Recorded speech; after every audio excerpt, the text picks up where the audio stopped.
আসসালামু আলাইকুম সুপ্রশিক্ষার্থী, নবম শ্রেণী গণিত টিউটোরিয়ালে আপনাকে আবারও স্বাগতম। আমরা এই পর্বে আলোচনা করব অনুশীলনীর যে 3 নাম্বার যে এখানে অ্যাড আছে, এখানে 3 নং যে একক কাজটা এখানে আছে এটা করব। এখানে সমকোণী ত্রিভুজের অতিভুজ ও সন্নিহিত বাহুর অন্তর্বর্তী কোণের সাপেক্ষে বিভিন্ন বাহুর অনুপাত বের করতে বলছে। এখানে জোড়ার কাজ এখানে দেওয়া আছে। প্রত্যেকেই খাতায় একটি সমকোণী ত্রিভুজ আঁকতে বলছে এখানে, এবং যার বাহু তিনটির দৈর্ঘ্য তোমার ইচ্ছা মতো নিতে পারো এখানে। তো আপনি আপনার ইচ্ছা মতো নেবেন। অবশ্যই সমকোণী ত্রিভুজ হওয়ার জন্য কন্ডিশন যেন মানে আর কি। কিন্তু ভূমি সংলগ্ন আহ সূক্ষ্মকোণটি হবে 30 ডিগ্রি এখানে, মানে ভূমির সাপেক্ষে যে কোণটা এখানে আছে এই কোণটা, এটা আমাদের 30 ডিগ্রি হবে, বা এটা এ পাশে নিতে পারেন এখানে। এই কোণটা আমাদের 30 ডিগ্রি হবে এখানে। ওকে, আচ্ছা। ত্রিভুজটা আঁকা হয়ে গেলে রুলার বা স্কেল দিয়ে এদের বাহুগুলোর দৈর্ঘ্য পরিমাপ করো এবং ছকটা পূরণ করতে বলছে এখানে। তো অ্যাকচুয়ালি আমি এখানে এই ত্রিভুজটা এখানে আর্ট করে নিয়েছি, দেখুন। একটু আমি জুম করে দিয়েছি, এই জন্য মনে হচ্ছে যে বাহুগুলো মনে হয় একটু বড় বড় লাগতেছে। অ্যাকচুয়ালি আমি এখানে একটু জুম করেছি জন্য একটু বড় লাগতেছে এখানে। তো আমি এখানে করছি কি, আমার রুলার বা চাঁদার সাহায্যে আমি কি 30 ডিগ্রি কোণ দিয়ে একটা আমি এখানে সমকোণী ত্রিভুজ আর্ট করতেছি এ বি সি, যার আমাদের এখানে বি কোণটা 90 ডিগ্রি এখানে। ওকে, আবার এসি বাহুটা হচ্ছে আমাদের 5.78 সেন্টিমিটার, আবার বিসি বাহু হচ্ছে 5 সেন্টিমিটার, এবং কি এবি বাহু হচ্ছে 2.89 সেন্টিমিটার আর কি। এটা আমি আমার ইচ্ছা মতো নিয়েছি বাহুগুলো এখানে। এখন আমাদের যে কাজটা করতে হবে এখানে, আমাদের এই প্রত্যেকটা যে অনুপাতগুলো আছে এটা বের করতে হবে। আমি জাস্ট এখানে পড়িয়ে দেখাই এখানে। তো সন্নিহিত বাহু এখানে, এই সন্নিহিত বাহু বলতে আমরা যে মানটা বুঝতেছি এখানে, আমাদের এই যে এই অংশটা 5 আর কি বুঝতেছি এখানে। মানে এই যে এই 30-এর সন্নিহিত বাহু কিন্তু আমাদের এখানে এটা এবং এটা আর কি। তো তার মানে যেটা ছোট সেটা কিন্তু ভূমি থাকে এখানে। তার মানে এই কোণের যেটা, এই কোণের সন্নিহিত বাহু কি হবে এখানে, এটাও হবে এবং এটাও হবে এখানে। কিন্তু এটা তো অতিভুজ, তাই না? এই বাহুটা হচ্ছে মানে এসি বাহুটা হচ্ছে অতিভুজ। এসি এখানে কি, এখানে এসি হচ্ছে অতিভুজ। অতিভুজ এখানে। তাহলে আমাদের এটা আমাদের সন্নিহিত বাহু 5 সেন্টিমিটার এখানে। তো এটা লিখবো যে 5 সেন্টিমিটার এখানে। ওকে, 5 সেন্টিমিটার এখানে, এটা আমাদের কি সন্নিহিত বাহু গেল এখানে। অ্যান্ড বিপরীত বাহু এখানে, হ্যাঁ, এরপর হচ্ছে বিপরীত বাহু এখানে। তো বিপরীত বাহু কোনটা দেখুন তো এখানে, এই কোণের বিপরীত বাহু কিন্তু আমাদের এটা এখানে। ওকে, এই কোণের বিপরীত, আবার এখানে এই 90 ডিগ্রি কোণের বিপরীত হচ্ছে এটা, আবার এই কোণের বিপরীত কিন্তু আমাদের এই বাহুটা এখানে। আই থিঙ্ক এই বিষয়গুলো বুঝতে পারছেন। তার মানে এখানে সি কোণের বিপরীত, মানে এই 30 ডিগ্রি কোণের বিপরীত কত এখানে, এই যে এটা আর কি 2.89 এখানে।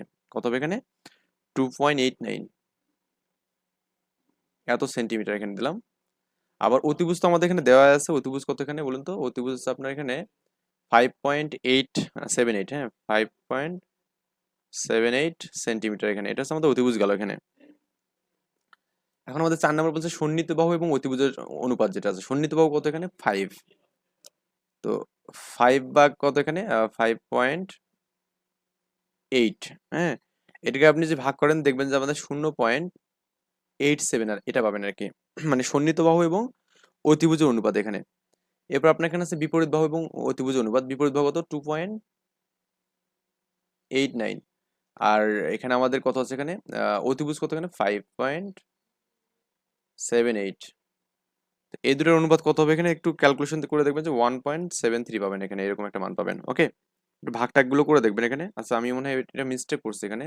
এটা 1 পয়েন্ট কেমনে আসে এখানে, এটা তো আমাদের বড় মানটা তো ওখানে নিচে এখানে। তার মানে এটা হবে এখানে 0 পয়েন্ট সামথিং যে হবে, তা 0.5 পাবেন মেবি। এটা একটু ভাগ করে দেখবেন, যেটা 0.5 পাবেন আর কি। এখন আমাদের এখানে সন্নিহিত বাহু কত আছে এখানে, 5। আর বিপরীত বাহু কত আছে, বিপরীত বাহু আছে 2.89। তো এটাকে ভাগ করে দেখবেন। এটা ভাগ করে দেখবেন যে আপনার এখানে 1.73 পাবেন এখানে। ওকে, এটা পাবেন 1.73 পাবেন এখানে। এরপর আছে বিপরীত বাহু এবং সন্নিহিত বাহু এখানে, হ্যাঁ, বিপরীত বাহু এবং সন্নিহিত বাহু। তো বিপরীত বাহু কত এখানে, 2.89, আর সন্নিহিত বাহু কত এখানে, 5 এখানে। তো 5 দিয়ে এটাকে যে ভাগ করেন দেখবেন যে 0.58 পাবেন এখানে। আবার এখানে অতিভুজ কত এখানে, অতিভুজ আছে আপনার এখানে 5.78 এখানে, তাই না? 5.78 অতিভুজ এখানে। তো এটাকে আপনি কত দিয়ে ভাগ করবেন এখানে, সন্নিহিত বাহু দিয়ে ভাগ করবেন। তো সন্নিহিত বাহু কত ছিল, 5 ছিল এখানে। এটা দিয়ে ভাগ করলে দেখবেন যে 1.16 পাবেন এখানে। আবার এখানে অতিভুজ কত এখানে, অতিভুজ হচ্ছে 5.7 এটা, এই যে এটা অতিভুজ। আর বিপরীত বাহু কত এখানে, বিপরীত বাহু আপনার হচ্ছে এখানে 2 পয়েন্ট এটা। তো এটাকে ভাগ করলে আপনি দেখবেন যে 2 পাবেন এখানে। ওকে, আচ্ছা, একটা এখানে বিষয় আছে, সেটা হচ্ছে আমাদের একটু বোঝার মতো। 4 ও 9 নম্বর থেকে দেখুন এখানে, যে 4 এবং 9, 4 এবং হচ্ছে আমাদের 9। 4 নং থেকে 9 নং ঘরের অনুপাত 6টি তোমার জন্য অন্যান্য সহপাঠীর সাথে মিলে দেখো এখানে, এবং এগুলো মিলে গেছে কিনা আমাদের বা পৃথক হয়েছে কিনা দেখাতে বলছে এখানে। মানে 4 থেকে 9 এর মধ্যে যে অনুপাতগুলো পাইছেন এখানে, মানে আপনি যেটা নিছেন আপনার ফ্রেন্ড অন্য একটা ত্রিভুজ নেবে, তার জন্য বাহু আলাদা পাবেন এখানে। তো এগুলোর জন্য আমাদের সবগুলো মিলে গেছে কিনা আমাদের এটা চেক করতে বলছে এখানে। উপরের কাছ থেকে তোমরা কিছু লক্ষ্য করলে কি, তোমরা সবাই একটি সমকোণী ত্রিভুজ 30 ডিগ্রি সূক্ষ্মকোণের সাপেক্ষে বাহুগুলোর অনুপাত বের করছো, এবং বাহুগুলোর পরিমাপ বিভিন্ন হওয়া সত্ত্বেও অনুপাত এক হয়েছে। মানে আমাদের এখানে এই মানটা আপনি যদি এখানে 5 এর প্রতি অন্য মান নিতেন তাহলে এটা আমাদের চেঞ্জ হতো, আবার এটাও চেঞ্জ হতো না। তো সেক্ষেত্রে আপনি এখানে অনুপাতগুলো করে দেখতেন, এখানেও যে মানটা পাচ্ছেন আপনি, আপনার ফ্রেন্ড যে মান পাবে এবং আপনার মানটা কিন্তু সেম হবে কিন্তু এখানে। আর যদি মনে হয় যে হ্যাঁ আমার ফ্রেন্ড একটা মান পাইছে আমি আরেকটা পাচ্ছি, তার মানে আপনার কিন্তু মানে এটা ভুল আছে কোথাও, এটা বুঝতে হবে এখানে। এভাবে যদি একটি সমকোণী ত্রিভুজের যে কোনো সূক্ষ্মকোণের সাপেক্ষে বাহুগুলো অনুপাত করা মানে বের করো, তাহলে দেখবে যে বাহুগুলোর পরিমাপ বিভিন্ন হওয়া সত্ত্বেও অনুপাত একই হয়েছে। মানে অনুপাতগুলো সবসময় একই থাকবে এখানে। যে কোনো আকারের সমকোণী ত্রিভুজের সন্নিহিত বাহু এবং অতিভুজের অন্তর্বর্তী কোণের মান একই হলে এখানে সকল সমকোণী ত্রিভুজের বাহুগুলোর অনুপাত পারস্পরিকই সমান হবে এখানে। ওকে, এই আর কি বিষয়াদি। তার মানে আপনি আপনার বন্ধু রহিম বা করিম যেই হোক না কেন, সে যদি একটা সমকোণী ত্রিভুজ অঙ্কন করে এবং তার যে বাহুটা একটু বড় হয়, ধরুন আমাদের আপনার ফ্রেন্ড যে বাহুটি নিয়েছে সেটা আমাদের এমন কোন 7 নিয়েছে এখানে। ওকে, কিন্তু এটা কোণের মান আমাদের 30 ডিগ্রি আছে এখানে। কত আছে? 30 ডিগ্রি আছে। তো এই ক্ষেত্রে আপনি এখানে বাহুটাও বের করে অনুপাত বের করবেন না, দেখবেন যে আমাদের সেম সেম মান হচ্ছে এখানে। অনুপাতগুলো সবসময় সমান হবে এখানে। ওকে, তো আমরা নেক্সট টিউটোরিয়ালে করবো কি, আমাদের এখানে যে পরবর্তী যে কাজটা আছে এটা সলভ করবো ইনশাল্লাহ। এই পর্যন্ত ভালো থাকবেন, সুস্থ থাকবেন, আল্লাহ হাফেজ।